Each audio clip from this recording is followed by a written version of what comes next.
लक्ष्मण रेखा के बारे में तो हम सभी जानते हैं, पर क्या आप जानते हैं कि इसका असली नाम सोमतिथि विद्या है। यह भारत की प्राचीन विद्याओं में से है, जिसका अंतिम प्रयोग महाभारत युद्ध में हुआ था। महर्षि श्रृंगी कहते हैं कि एक वेद मंत्र है, सोमम ब्रहि वृत्तम रथ स्वाहा वेतु संभव ब्रह वाचम प्रवाणम अग्नम ब्रह रेत अवस्थि। यह वेद मंत्र है उस सोमना कृतिक यंत्र का, जिसे पृथ्वी और बृहस्पति के मध्य कहीं अंतरिक्ष में स्थापित किया जाता है। वह यंत्र जल, वायु और अग्नि के परमाणुओं को अपने अंदर सोखता है और फिर एक खास प्रकार से अग्नि और विद्युत के परमाणुओं को वापस बाहर की तरफ धकेलता है।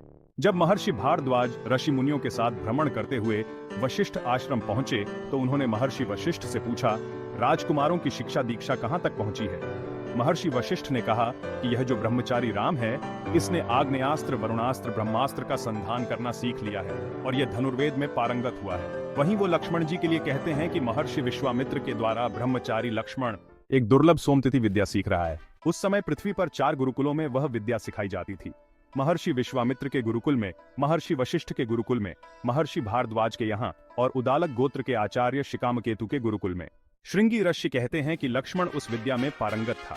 एक अन्य ब्रह्मचारी वर्णित भी उस विद्या का अच्छा जानकार था। इसके मंत्र को सिद्ध करने से उस सोमना कृतिक यंत्र में, जिसने अग्नि के, वायु के, जल के परमाणु सोख लिए हैं, उन परमाणुओं में आकाशीय विद्युत मिलाकर उसका पात बनाया जाता है।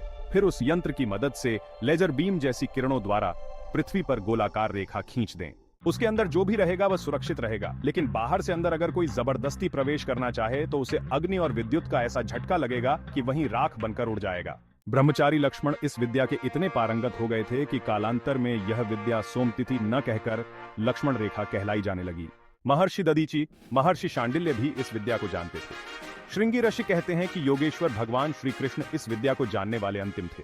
उन्होंने कुरुक्षेत्र के धर्म युद्ध में मैदान के चारों तरफ यह रेखा खींच दी थी, ताकि युद्ध में जितने भी भयंकर अस्त्र शस्त्र चलें, उनकी अग्नि और उनका ताप युद्ध क्षेत्र से बाहर जाकर दूसरे प्राणियों को संतप्त न करे। जय श्री राम।